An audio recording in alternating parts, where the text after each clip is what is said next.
And today we see elephants. Woo! So we're going to an elephant sanctuary. Any really like commercialized places where they use elephants, they're treated very, very poorly. So you really need to go to a sanctuary where they've rescued them. So this one we did a lot of research on. It looks like a really great place. I'm very excited. You get to kind of like swim with them. I don't think ride them because that's kind of, you know, the bad part. But swim with them, bathe them, and yeah! I mean, I've seen elephants here like on the streets and things, but I don't know if I've ever even like touched one, so very excited. We're doing a little photo shoot on the roof. That was a good one. Both of us? Alright. Well, we have the first man down. It's Mo. I shouldn't laugh. It's not funny. I feel bad. But we were kind of laughing how no one has gotten sick yet on this whole trip. But now Mo's kind of sick. She's taking some time right now. Time outside the car. Aww. Poor baby. She's looking in pain. Aww. Hopefully her stomach settles soon. Right now we're on our way to our first monument today, and it's like an astrological monument. What that means exactly, I have absolutely no idea. So we will see. It sounds pretty cool, different from anything we've seen. And then after that, we are going to play with the elephants. And then we see the Amer Fort, which is probably the most famous monument in Jaipur. What is this astrological thing all about? Do you know? Not a lot. I just know the name. That's what I just said. I was like, we'll see.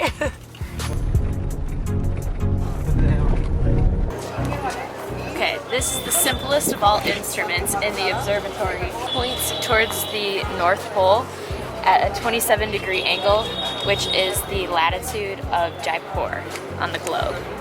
So this is the AM side, and that's the PM side, and this represents noon.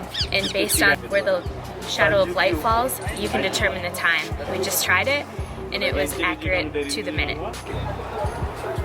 So here they have like a statue which works with the moon, so it reads things with their like lunar statues.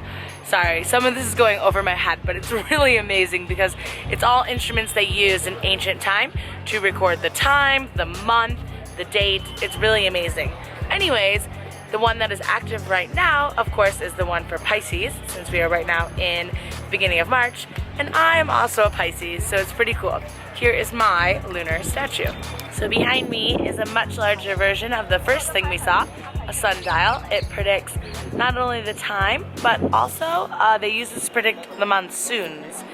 And they still do it to predict the monsoons. They stand up there in the little hut on the top and see the direction of the wind. It's pretty amazing. It's the largest sundial in the world besides another one that we have in the United States. It is accurate within 20 seconds of the time of day.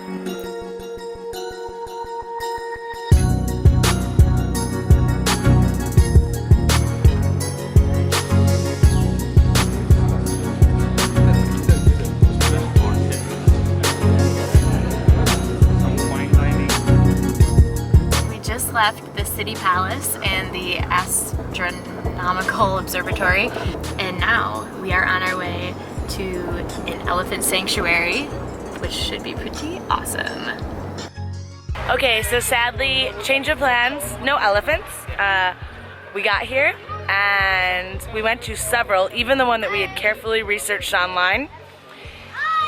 It just didn't feel right. It was not the same. It was not the same as online. It was not a sanctuary. It was sad, honestly. It was like a money-making business. All three of them we just tried to visit. You know, for us, it was like a really big thing to make sure we did a responsible place, and sadly, none of them felt right. They did not seem like rescued elephants. So, sadly, no elephants, but I think it's much more important to be responsible with it, you know. It can be a really harsh business, so I feel like we're doing the right thing. So we're leaving and we're just going to see some more sights from the city, which there's a lot of amazing ones that we are going to miss in order to do this, so now we get to see more. Alright, we're at like a local Indian store testing some snacks. Some are very good, some are weird. This was first stop. Soya katori, saying it like a Spanish accent. How do you say? Soya katori. Katori. Well, let's see. I tried them a minute ago. They're weird. Let's see. If you put like spicy seafood on a chip, that's I think what they would taste like. But Kristen, you like them? I think they're good. Yeah. I like these ones better. Like- I love spicy. Yeah, those are. Can I see one? Masala.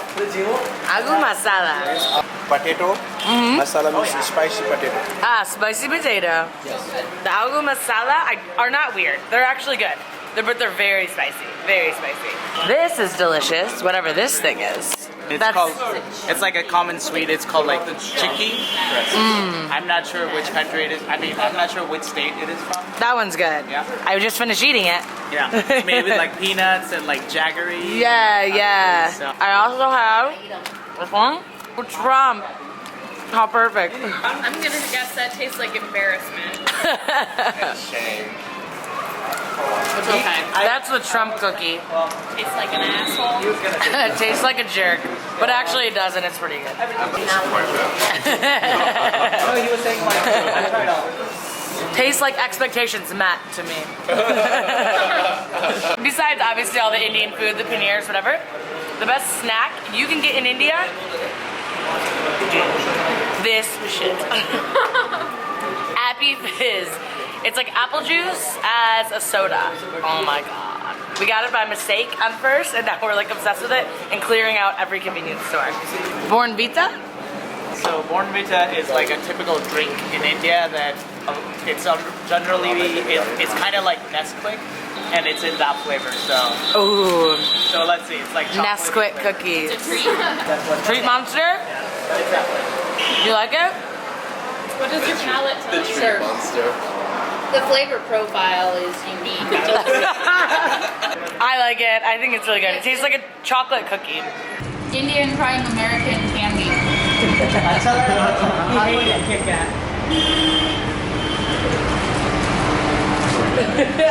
Yeah? Oh, okay.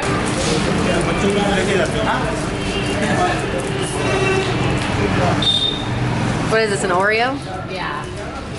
Yeah? Yeah. Can you give it thumbs down? Down? This no. He doesn't like this one.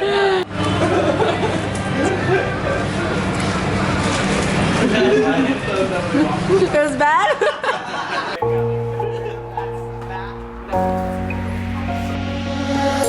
Think I had it alright. How I lived was how I should. So right now we are in the Amber City, which is just the city that's built below Amber Fort, which we're going to next. Yeah, it's in the ancient part of the city. Want the board? Pretty well preserved. It's beautiful. And then what I was just shooting, as you can see below me, is an ancient well. So they have the steps all around it so they can get down to the water depending on where the water level is. Pretty ingenious, really. You don't need any pulleys. You just walk down with your bucket. Let's go.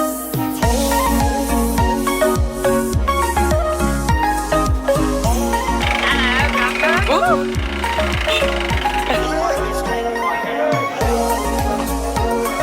And now we're up the hill and about to enter the fort.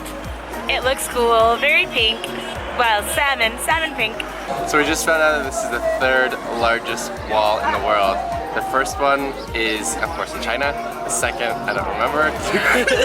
Another in Rajasthan. And then the third is here.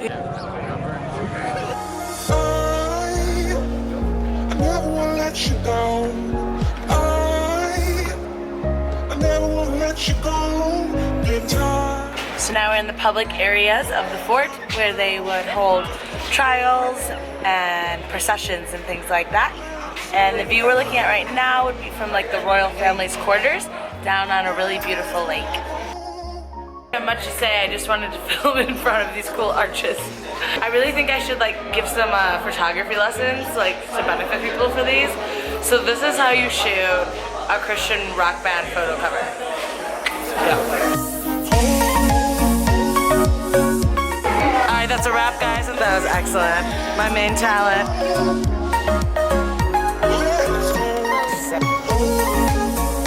Okay, so now we're in the interior section of the palace. When we were outside, out there, it was more of where they received the public. And then this is for the specific members of the court.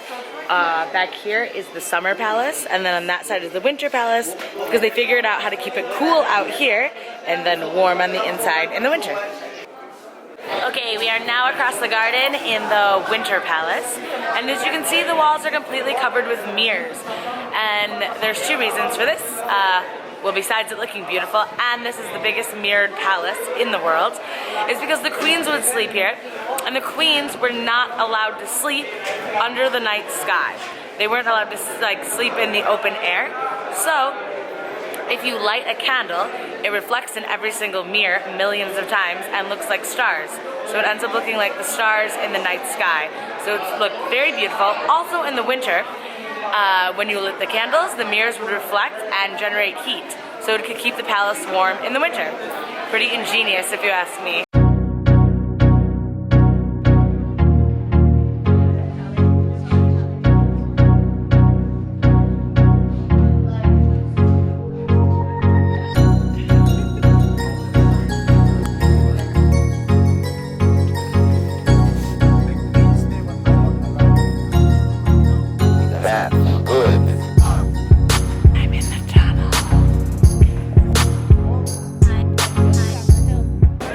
We are leaving the amazing and beautiful Amer Fort.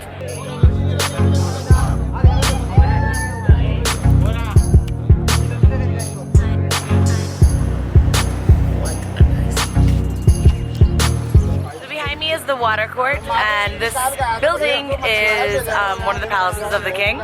It is 5 stories tall, but because of the rising water, well, now we only have about 2 or 3 stories, but it's beautiful. One inside, ma'am, take it, thank you. Now you give me ma'am 2 rupees. Now here, come on. This plate is for one person. For one person. And this is super typical of this area. It's called Rajasthani thali, which generally has like 3 to 4 types of vegetables, and then a rice, then a bread part, then a steamed part. So Thank you. all 3 courses in one plate. Wow. So then the next place I go to buy, I say the same thing. Oh, my name's Mamta. And he was like, oh, it's Indian. And I was like, yeah, you know, like the love between a mother and a child, like that's my mom made me that. And he was like, yeah. And so like I was just getting bargains because I kept pretending I was Indian. I think it's hilarious. Mamta in the house. Yeah. I think that's the best. I know. Like her parents. It is the best story. Back in the hotel now, just went up to the rooftop to enjoy a little sunset. Now we're chilling. We took photos when we were at Raj's family's house of like us and him and his family and things. So we wanted to get a nice one framed. So we just dropped that off and we were just waiting around and then going to go back to pick it up. Waiting for everyone to come down to the room right now because we're going to have a group meeting about what we're going to do for Raj as far as like tipping him and stuff. That sounds silly, but we've really had a lot of talks about it because we wanted to give him some heartfelt gifts. We bought some gifts for his daughter, and then also, in all honesty, our money can go a long way here. So we're kind of, but he's like such a humble, nice person, he's not going to want to take it. If you remember the other day, we were hit by these guys on a rickshaw that had a ladder sticking out, so it broke the taillight, and basically, the company of Raj refused to pay for it. They told him he had to get the money himself from the guy who hit him. So we talked with the guy who hit him, and the guy was just like, I don't have that type of money. He was like, I'll give you some, but what he offered him was just so far below what it actually costs to fix a light. So obviously, we want to pay for the light ourselves, because to us, it isn't that big of a deal, but to him, it's a lot of money. Just waiting for everyone to come down and have a little powwow. So we have decided what to do is to, along with the printed picture of Raja's family and us that we're framing, we're going to like write him a personal letter, and then also like we're going to give him the money we want to give him. We're going to tuck it into a little envelope from the hotel and kind of just give it to him with a picture and be like, there's a letter in here for you, and kind of just leave it with them and be like, open it when we leave, please. So hopefully that will get him to take it. And obviously there's millions of other people in the same or worse situation as Raj and his family, which we understand, who are just as deserving of this kind of money, but we hope it will just help. And this is the one person we happen to really have personally met and connected with, and who really just went above and beyond with everything he did for us. Really affirmed everything about the generosity and humbleness and just kindness of people in India. So it was absolutely amazing meeting him. We have 2 more days on the trip, of course. We're going to Mumbai, but he is not coming with us to Mumbai.